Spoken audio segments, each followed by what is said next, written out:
Thanks, Kate. Appreciate it. It's good to see all of you. Thanks, Bob, for that meditation. It's probably going to be better than my talk, really, to tell you the truth. Along the same lines, though. So, as you know, we've been in a series around the great questions, and I wanted to wrestle with this particular question: is the universe friendly? That's Einstein's question. He doesn't really answer it. Otherwise, I could just tell you what he said, and then we could kind of be done with it. But he sort of is emerging up out of this landscape of math and science and the deep mysteries of the universe, to which we're only now sort of coming into more consciousness around. And that's his question coming up out of this world. Is the universe friendly or not? And so at the very least, I would like to suggest that this is a worthwhile question. And what we know about the world, the universe, what may traditionally be called cosmology, how the world came into being and how it works, the process by which it exists, is a vast and wild and changing field at the present. And we're like way behind. Well, you might not be. I'm way behind. I'm way behind the most recent windows into how the universe works. And there seems to be a relationship between what we know about the world and how we live. And so I'm not just sort of, that's what makes the kind of mystery of this question interesting to me. Is the universe friendly? Like, what kind of word is friendly, you know? And if it's not friendly, how do we live? Or if it is friendly, how do we live? Or if we can't decide if it's friendly or not, how do we live? The realm of ethics and morality and justice and human culture is directly related to how the world actually works. We know that just on a scientific level. We are part of the universe. We're not separate from it. So you have that as a fact. But also, how we conceive of things changes our behavior. And we have a lot of catching up to do. And it also seems like, on one level, this is a fight we're going to lose, because the exponential growth of scientific insight and technology, who can keep up with it at this point? Maybe you saw those pictures from the latest telescope. Is that telescope? Is that the right word for it? I think. Whatever. A thing that goes, binoculars, all right? Glasses, intense glasses for human beings. I don't even know what to do with an image like that, really. Like, what is this place? What is this place? And that does affect how we live, and it affects the kinds of conclusions we draw about what's valuable in life. And so those are I'm just dancing around the question today. I'm not going to really answer it so much. Big surprise. But I'm just going to play with it a little bit and see what unfolds. But speaking of being friendly, a little housekeeping. All right. So we're now a month into sharing this space with our neighbors, Life Church. And by and large, my view of Kent Dobson, it's going very well. I mean, I was nervous. I don't know if you were nervous, but I was nervous. How do we share a space? They have 2 services every week. They have a different, community. They've got kids around. How is this going to work? Because the community center felt like our space. We've been here for a long time, and by and large, it's gone well. And we had a meeting last week, and as new relationships go, we're getting to the stage where small things are annoying us. You know how it is when you first start dating. At first, it's awesome, and then you're like, after even like a week, you're like, well, actually, I'm kind of annoyed by fill in the blank. So we're at that stage, and so we had a real honest conversation about, like, what are the petty things that are annoying us? Like, we had a few petty things. That's the word I actually used, and we used together. And so I expressed some things, we expressed some things, and they expressed some things. And this is a really important part of having a healthy and welcoming relationship. So we're trying to work through those things. What I want to ask you to do is be as kind as possible, really. I mean, one of our values is inclusivity, and they always haven't felt that welcome by certain individuals here. And maybe it's felt the other way around too, but we want to try to be as inclusive and as welcoming as we can to our neighbors. So that's the ongoing and pressing really challenge for us. So, and a couple practical things. The coffee, you're more than welcome to purchase the coffee. That's their coffee. They make it, they sell it, and they just recoup the costs. But that's theirs. Of course, we have our free coffee over here. But anyway, if you want a latte or whatever, that's sure. Stand in line, and you're more than welcome to that. They're totally fine with that. We are trying to share the hallway space. It is technically neutral space, though they don't have a place where they can really stand around. Like we can stand around in here. You can't really stand around in the theater seats because they're tiered. So, but technically the hallway is a place that's shared, and we're at the stage where if you don't know someone over there, you're going to keep seeing them, so you might as well get to know them. And I mean names, get to know their names. You're going to see them each week. Like I saw a kid today, and he said, "Nice shoes." Don't look at them now. Anyway, I said, "Your shoes are terrible," and kept walking.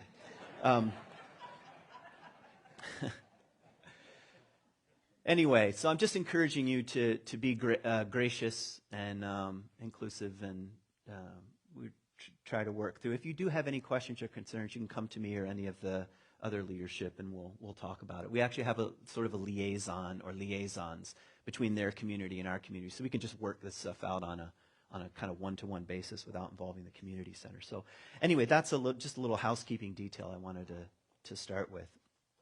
Okay.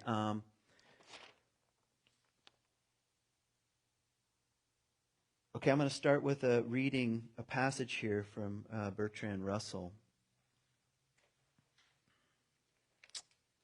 It's written a few years ago, so you can, the gendered language is quite obvious here. But that man is the product of causes which has no prevision of the end they were achieving. Okay, so human beings are the product of causes which had no prevision of the end that they were achieving, that his origin, his growth, his hopes and fears, his loves, his beliefs are but the outcome of accidental collections of atoms. You with me so far? Like songs and beauty and art and aims and purpose and meaning. Accidental collection of atoms. That no fire, no heroes, no intensity of thought and feeling can preserve an individual beyond the grave. That all the laborers of all the ages, all the devotion, all the inspiration, all the noonday brightness of human genius are destined to extinction in the vast death of the solar system. I know, I'm starting to laugh now. Are destined to extinction in the vast death of the solar system, and that the whole temple of man's achievement must inevitably be buried beneath the debris of a universe in ruins. All these things, if not quite beyond dispute, are yet so nearly certain that no philosophy which rejects them can hope to stand. What an interesting statement. He's sort of saying, if the universe doesn't collapse unto itself in a solar, or that he's saying that the universe will collapse unto itself in a solar death, and that no philosophy that doesn't take that into consideration is worth anything. Okay? So he's saying, face the facts.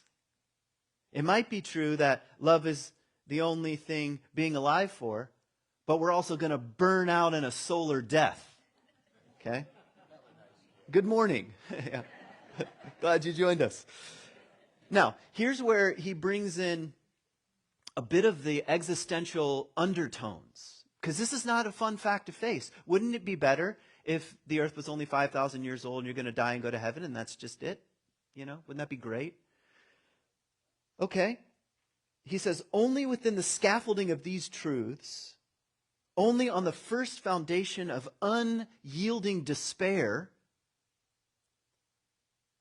can the soul's habitation henceforth be safely built. He's the precursor to the existential philosophers like Nietzsche. And he's saying this is hard. This is hard truth. And it's actually a kind of despair. kind of despair is present in here. And I think Einstein is actually in conversation with this. When he's saying, is the universe friendly, it's not like I don't know, it's some chipper thought, like, yes, it is. He's has looked into the vast reaches of space, of solar death and black holes and wrinkles in time and things like this. And a scaffolding is being built here. And the question is, does that lead us to despair or not? It certainly is challenging. Wouldn't you agree? It's challenging because you could say, like, let's take some of the things that you might care about, and we'll now bring it just for a second into the moral and ethical realm. Well, what about problems on the earth right now? Things that seem wrong that can be righted, or things like racism or homophobia or climate catastrophes or disasters, do you know the number one danger? It depends on who you ask. To the future of human beings is nuclear war. That seems to be the number one. Climate change is actually quite far ways down, depending on who you consult for these things. Why? Because we have enough nuclear weapons to annihilate everyone and just about everything in an untimely solar death. So, okay, again, sorry for that. But you could just say, what does it matter? What does it matter? Really, it's just a random collection or collision of atoms and particles. There's no meaning, there's no purpose, there's no responsibility. It's just, I guess we're lucky or unlucky. That's just depends on how you look at it. It can lead to a kind of despair. And I think the despair is quite real too. And it kind of hangs around in the background. Now, I've been reading for the last few years what I would consider some voices who are contributing to a new cosmology. They're saying, all right, now I happen to be a big fan of the ancient myths and stories, and I think they still have a lot to tell us about cosmology in general. And kind of the mythic, philosophical, and poetic backdrop of human insight into the way the world works. However, they're saying the new cosmology is essentially the story of evolution. These are people like Brian Swim and Matthew Fox and Joanna Macy and Thomas Berry. Maybe you've heard of these authors. You should check them out. And a lot of what I'm going to say actually comes from some things that Matthew Fox has written a bit about, and Thomas Berry for that matter. And they're saying, all right, so the old cosmologies don't work because they don't have scientific language. They were never intended to. That's one of the great mistakes that Christianity has made around the Bible. They've tried to play the scientific game with the wrong, with a book that's not intended to do that. It's like I don't know. It's like, what's a modern example? Have you ever seen Van Gogh's sunflower paintings, which was vandalized recently? I have, and it shocked me. Like I'm often not moved by visual art in that way, but I was when I saw it in London one time. It just absolutely leveled me. And but if I read a Wikipedia article about sunflowers, it just doesn't do the same thing, And that's a little bit like the Bible. The Bible's more like the painting. And the Wikipedia entry is what we might call science. So anyway, that's I don't know if that helps you or not. What was my point? The reimagination of cosmology must involve human evolution and evolution more generally and things like quarks and weirdness. The new cosmology must. And in a way, if we can learn to relate to it, in a deeper and more conscious way, it might lead to a more conscious and life-giving way of being in the world. That's the argument of Thomas Berry and others. So listen to what Thomas Berry says. We will recover our sense of wonder. So he, in part, is saying we've lost it. Ancient people had a sense of wonder, as far as we know. We will recover our sense of wonder and our sense of the sacred only if we appreciate the universe beyond ourselves as a revelatory experience of that numinous presence whence all things come into being. Did you see how that's kind of like a theological statement, but it's not quite? He's not exactly saying God, but he's saying, all right, just the universe as it is, as a kind of revelation, as a kind of numinous presence. He goes on, indeed, the universe is the primary sacred reality. like atoms and electrons and neutrons and all the other things that I forgot I was supposed to remember from the ninth grade. We become sacred, he says, by our participation in this more sublime dimension of the world about us. I'm suggesting that Thomas Berry and Bertrand Russell, there's a little bit of tension here. One is more situated in what we would call despair, and Thomas Berry is saying it doesn't have to be that way. Perhaps there can be a kind of sacred participation as we deepen into the conversation with the way the world actually is, otherwise known as the universe, otherwise known as science. Well, science is not the same thing as the universe, but it's supposed to be pointing toward it. Okay, these two quotations are just laying some background here. Okay, where do I want to start with my notes? Here's a question you could ask yourself. What do you think? Is the universe friendly or not? Are we just a collision and a collection of atoms, and that's it? And everything that we call valuable is just some kind of artificial fiction, a kind of construct, you could say. Okay. Let's pick on Newton, because it's always fun to look back and pick on dead people. Okay. So the Newtonian revolution gave us a vision of the universe that is mechanistic. All right? It's a machine. And in fact, the technical way of putting it would be that it's an unchanging constant. That's what Newtonian worldview. It's an unchanging constant. And it does actually seem that way. I mean, just like if you're just walking around, like what would be an example of that? The sun comes up every day and then goes down. All right. For the most part, you could say, oh, I know there's some weird things going on in the universe and everything, but mostly it's an unchanging constant. Wouldn't you agree? It feels that way. And most of us are still very influenced by the kind of this Newtonian vision and machine-like vision. You can hear it creep into the way people talk about the planet or the world or the universe. It's like a clock, you know. It runs. It just does its thing, and it's unchanging, and it just goes on and on and on like this. This influenced people's ideas around God, because they say, if that's the case, so sort of the theological response to post-Newton was, okay, the universe is a machine. We agree with you. God made it, you know. It's got, maybe you've heard the old argument, like they find a clock on the beach and, you know, couldn't you have just randomly formed that way? Someone must have made the clock. Very simple argument. But they're not arguing with the vision of the universe, that it's an unchanging constant, and there it is going along. And maybe if you're religious, God every once in a while gets bored, and he's like, you know, I think I'll intervene. And we call those supernatural events. Now, why this thing and not that thing? You know, well, that creates its own kind of problems. But basically, it runs as it should according to fixed laws and is unchanging. Are you with me so far? Okay. The problem with post-Newtonian vision of science is that it's not true. That's the main problem with it. And once we started going deeper into math and into science and so forth, it became a lot more complex. And the way in which the universe came to be, and even what we would consider the laws of nature, don't always obey the very rules that we thought were set up in the first place. So you could just say we haven't gotten to the rules yet, and I would agree, and maybe we haven't.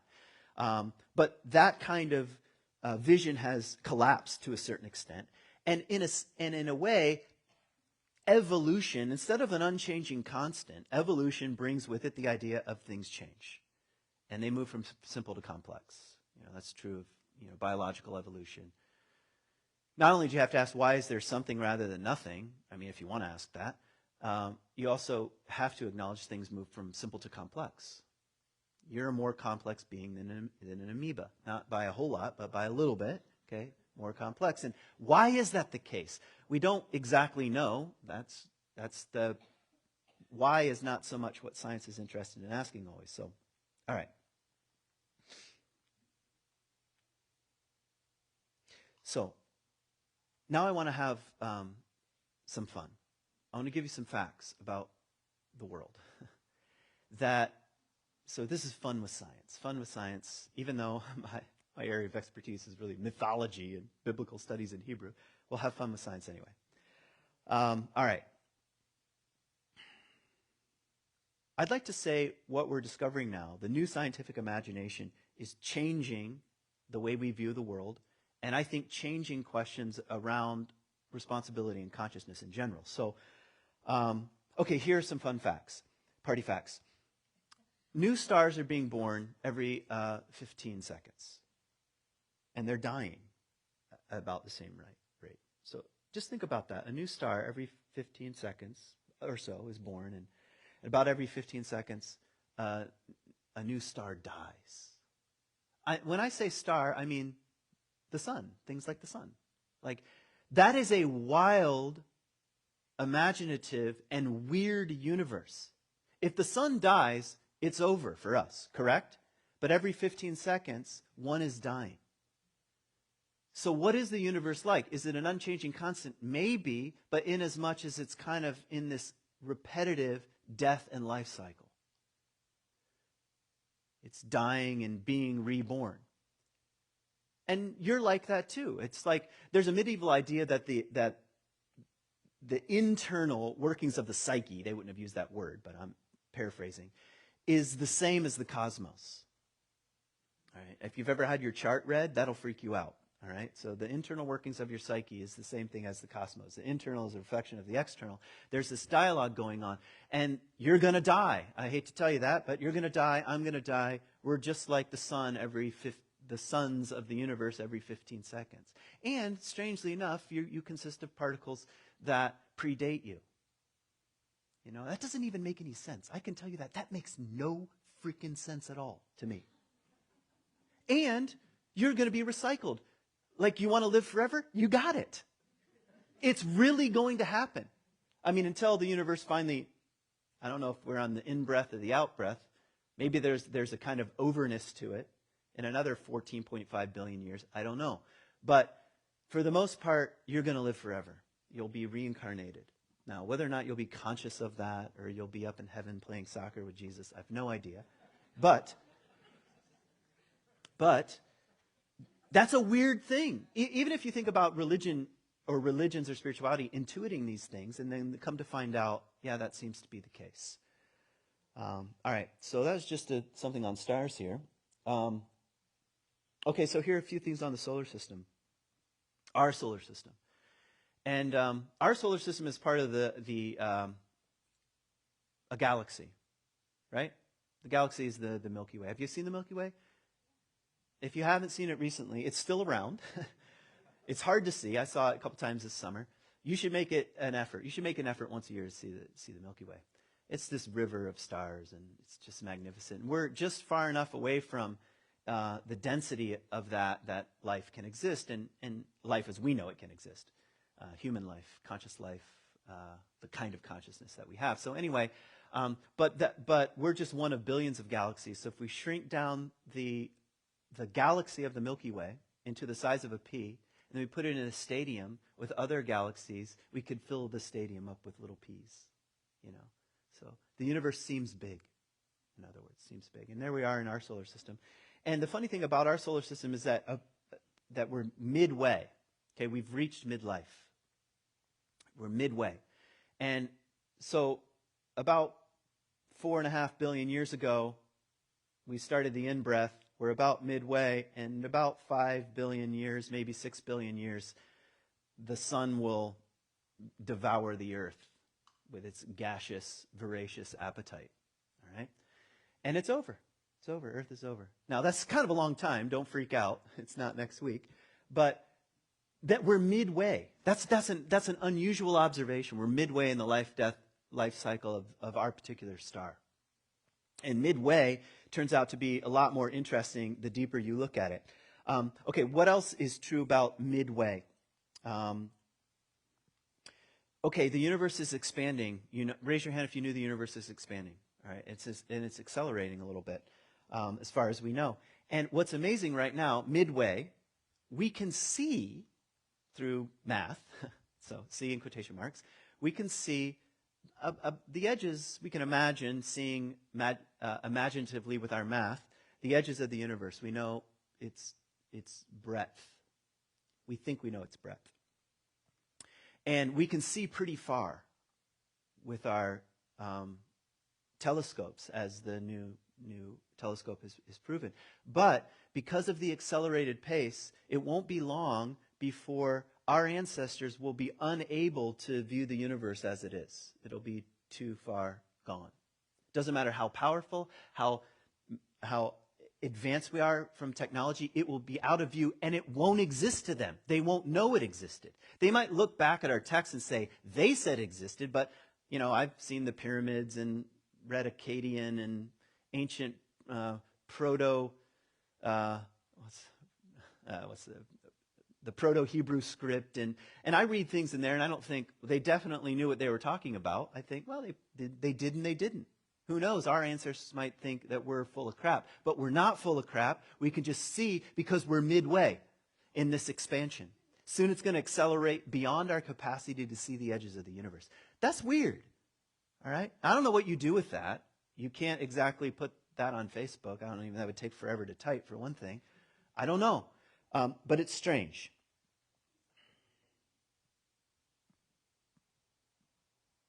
So here's a passage from a book called The View from the Center of the Universe by Primack and Abrams. So the midway point of cosmic time is late enough that intelligent beings have evolved who have instruments to observe the distant galaxies, but not so late that the galaxies have begun to disappear. Without this period of overlap, it might have been impossible for intelligent beings ever to get the chance to figure out the nature of the universe. Lucky, you would wonder. Random collection of particles. Okay, this later gets called the Goldilocks principle. I don't know if you've heard about this, but I'm going to read you some things about the Goldilocks principle. All right. It's like what I mean by it's not too hot, not too cold. We're late enough where we discovered things, but we're not too late where we can't discover them. So the Goldilocks principle seems to be quite all over the place. Here's another example of it.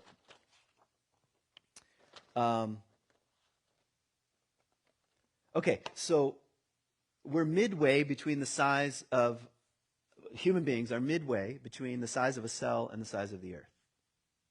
Okay? It's related to this same midway point stuff. You're halfway. Okay? So size of a cell, size of the earth, you're right in the middle.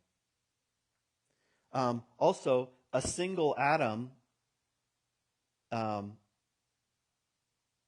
in one cell, is as tiny as I am to the sun. Okay? These are all Goldilocks principle ideas, midway. So you might not agree that the universe is friendly, but you at least have to say it's kind of weird. All right? And the weirdness of things makes it possible that we're conscious to even reflect upon the weirdness of things. Otherwise, it wouldn't happen. Here's another example. So creatures much smaller than we, now I'm reading, creatures much smaller than we could not have sufficient complexity for our kind of intelligence. Okay, creatures smaller. Because they would not be made of a large enough number of atoms. So in order to have the intelligence that we have to ask questions like, is the universe friendly, we have to be the right size. Not too hot, not too cold. All right, this is the Goldilocks thing. But intelligent creatures could not be much larger than we either, because the speed of nerve impulses and ultimately the speed of light. So the way things travel inside our brains were just the right size to reflect. So if we were any bigger, like the dinosaurs, for example, it's not going to happen. There's too much distance. You think the speed of light is fast, but it's only fast from a human point of view. It's not that fast in the global sense, in the universe sense. If you were going somewhere at the speed of light, it would still take a ridiculously long time to get anywhere. Well, that also applies in the nerves. So we're limited by the... You're looking at me like, what the hell is going on? I don't know. I'm just telling you fun facts. Okay, I don't want to give you too many more because I could just go on and on. What kind of questions does this relate to? Well, it relates to questions of, well, what responsibility do we have with the kind of consciousness that we're granted to be midway between things, to have evolved to this place to ask reflexive questions around what is what is purpose, and how is it that we got here, and what does it mean to cooperate or not cooperate?